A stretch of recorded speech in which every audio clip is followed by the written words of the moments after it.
Le TVA Midi, une présentation de Maison Nordique.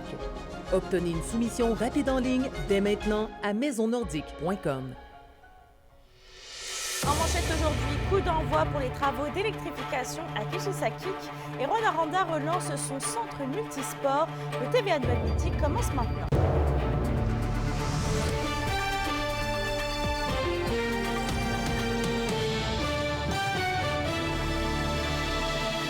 Bon midi tout le monde et bienvenue au TVA Nouvelles. Aujourd'hui, c'est le grand coup d'envoi pour les travaux d'électrification du Kilchissakik et pour l'occasion, des représentants d'Hydro-Québec, du gouvernement du Québec et du Conseil Anishinaabeg étaient présents ce matin. Jusqu'à maintenant, les inventaires archéologiques préalables à la réalisation des travaux ont été effectués au cours des dernières semaines et les études environnementales le seront d'ici la fin de 2023.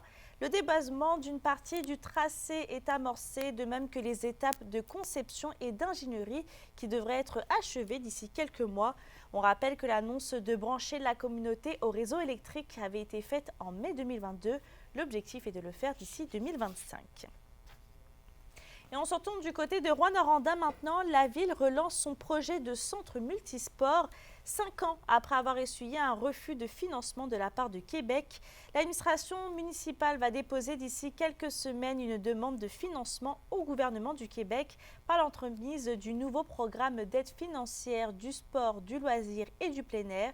Et pour l'instant, une surface synthétique, un gymnase double, une palestre de gymnastique et 3 couloirs de course sont prévus dans les plans d'aménagement. La ville inclut d'ailleurs ce projet dans son programme triennal d'immobilisation 2024, 2025, 2026. Le PTI prévoit plus de 200 millions de dollars qui seront investis dans les 3 prochaines années. Oui, ce qui est projeté répondrait aux besoins de la population. Puis c'est sûr qu'on dépose un projet d'ici le 5 décembre. C'est la résolution qu'on a votée ce soir. Et je rappelle que ça fait partie de notre plan de valorisation parce que ça a un coût aussi, là, une infrastructure de ce genre. Toujours à Rwanda, le futur centre aquatique continue de progresser alors que la ville vient d'octroyer 2 contrats pour la préparation des plans en vue de la construction du bâtiment. On rappelle que le projet a été victime de plusieurs embûches depuis son lancement il y a près de 4 ans. En juin, la ville n'avait reçu aucune soumission confirmée pour la construction du bâtiment et avait été forcée même d'annuler son appel d'offres. Le chantier devrait débuter au printemps de l'an prochain pour se finaliser d'ici la fin de 2026. Et on reste à Rwanda puisque la mairesse Diane Dallaire a profité de la séance du conseil municipal d'hier soir pour faire un bilan de mi-mandat. Et Kimberly, malgré toutes les embûches reliées au dossier de la qualité de l'air, la mairesse se dit quand même très fière de ce qu'elle a accompli durant les 2 dernières années. Parmi ses réalisations les plus marquantes, il y a le transport collectif gratuit qui est en vigueur depuis le mois de mai dernier. La mairesse a aussi pu récolter 1,4 million de dollars récurrents pour l'entretien des chemins ruraux. Diane Dallaire est aussi satisfaite de la mise en place de nouveaux comités, comme le comité de logement qui a pour but de trouver des solutions pour régler la crise de logement. Et comme vous avez mentionné un petit peu plus tôt, Mélissa, ses prochaines priorités vont être de poursuivre des projets d'infrastructures sportives importantes dans le cadre du programme triennal d'immobilisation. Pour le centre aquatique, on l'a dit tout à l'heure, les contrats avaient été octroyés là, pour les firmes d'architecture, d'ingénierie. Et on a ce soir aussi, étant donné qu'il y a le programme du PAFIR SPA qui, la date d'échéance étant le 5 décembre, bien, on a annoncé ce soir, on a autorisé ce soir le dépôt d'un projet de centre multisport. Bref, la santé de nos gens, c'est important. Et Kimberly, la mairesse a d'ailleurs également d'autres plans pour renforcer l'image et l'épanouissement de la ville. Oui, Diane Dallaire souhaite bâtir des quartiers éco-responsables. Il y a aussi le développement de la zone d'innovation minière qui laisse la chance à plusieurs personnes du domaine minier de partager leurs expertises dans les 4 coins du monde. Et pendant la séance du conseil municipal, elle a aussi salué, la nouvelle présidente Joanne Jean qui est en poste depuis quelques semaines. Elle n'a pas oublié ses autres promesses également. J'avais aussi l'engagement, comme vous dites, de créer une fondation. Puis il y avait aussi la création, la mise sur pied d'un conseil jeunesse.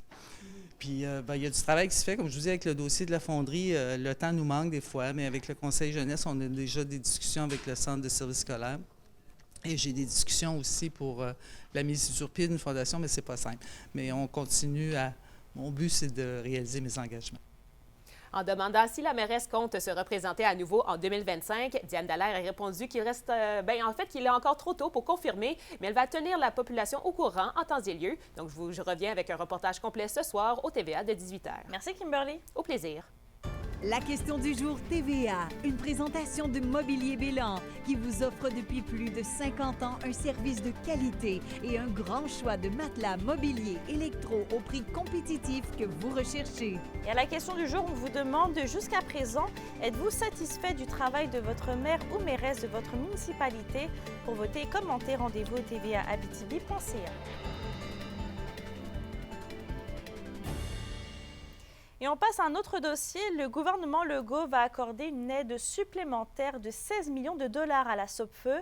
La ministre des Ressources naturelles et des Forêts, Maïté Blanchette-Vézina, en a fait l'annonce ce matin à Québec. C'est un investissement qui vise à augmenter et améliorer la force de frappe des équipes en leur permettant d'agir efficacement à chaque étape de la lutte contre les feux de forêt.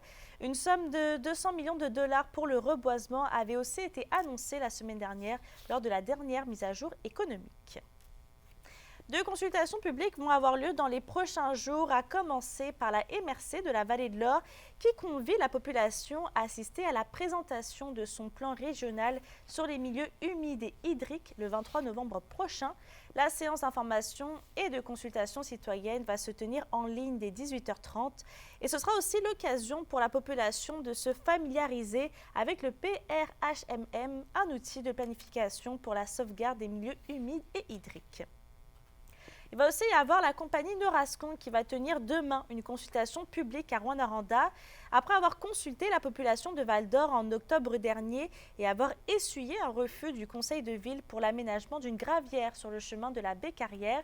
Voilà que l'entreprise retente sa chance, mais cette fois-ci de l'autre côté de la 117. Elle invite la population de Rouyn-Noranda à venir se prononcer en lien avec la demande d'obtention d'un bail exclusif d'exploitation. L'obtention du bail lui permettrait d'exploiter une sablière déjà existante sur le rang de Farnborough. Une assemblée aura donc lieu à compter de 19h au centre communautaire de Make-Waters. Sur la scène judiciaire, le dossier de James Testa revient au palais de justice de Rouyn-Noranda pour le début de son enquête préliminaire. Commencée lundi, l'enquête va permettre au juge au dossier de déterminer si les preuves déposées par le directeur des poursuites criminelles et pénales pour certains chefs d'accusation justifie la tenue, oui ou non, d'un procès. On rappelle que l'homme de 55 ans a été arrêté en janvier dernier et fait actuellement face à 33 chefs d'accusation, dont de l'exploitation sexuelle. L'enquête préliminaire se tient jusqu'à vendredi de cette semaine. Une grande réflexion collective menée par le gouvernement de la Nation Crie a lieu actuellement à Val-d'Or et c'est dans le but de façonner le chemin vers l'avenir avec l'invitation à que la communauté a lancé à plusieurs acteurs économiques de la région et au gouvernement du Québec. Et selon le gouvernement de la Nation Crie, le développement social et culturel passe par une économie Crie forte, d'où l'intensification des liens économiques avec la Gamésie et l'Abitibi-Témiscamingue. Un investissement majeur de la compagnie Créco dans la MRC de la Vallée de l'Or est au programme aujourd'hui.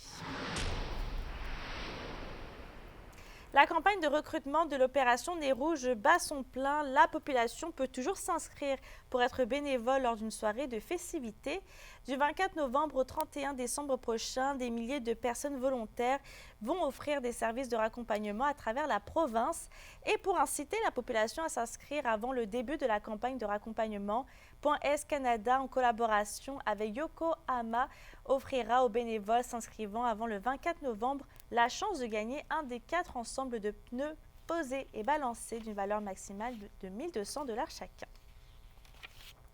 Toujours culturel, c'est le jeudi 16 novembre à 19h que les gens sont invités à l'Agora des Arts pour le spectacle Les Murailles. Oui. Cette pièce de théâtre basée sur le roman du même titre d'Erika Soucy raconte l'histoire de l'autrice qui se rend au campement des Murailles pour comprendre la réalité de son père, soit celle d'un travailleur expatrié.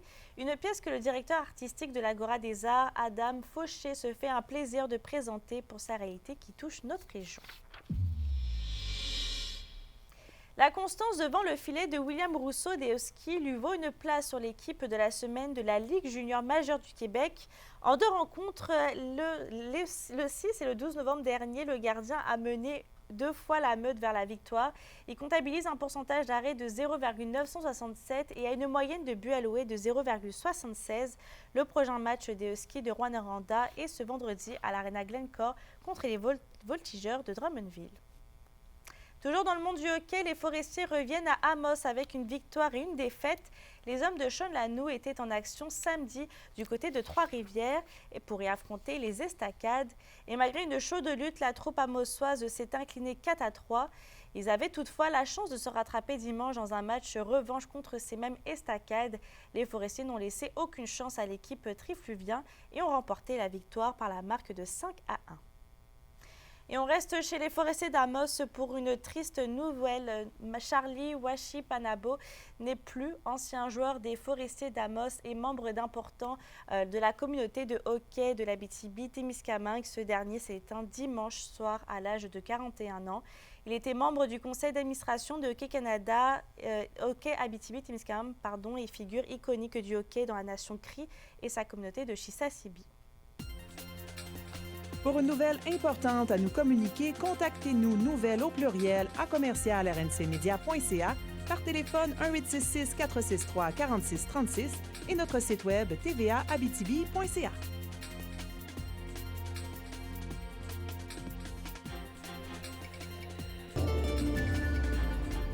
À la météo, le temps gris reste aujourd'hui, mais le soleil devrait revenir petit à petit, normalement dès demain. En attendant, pour aujourd'hui, nuages sur tous les secteurs avec un 40% de probabilité d'averse de neige en Abitibi. Il va faire un maximum de 1 et 2 degrés. Pour ce soir et cette nuit, même scénario avec une nouvelle fois des nuages. Côté température, ça va être plutôt stable au nord comme au sud, autour de -1 et 1 degré. Merci d'avoir été avec nous ce midi. Avant de se quitter, sachez que demain, c'est les portes ouvertes à l'Université du Québec en Abitibi-Témiscamingue. Sur ce, je vous souhaite de passer une très bonne journée. On se retrouve au bulletin de 18h.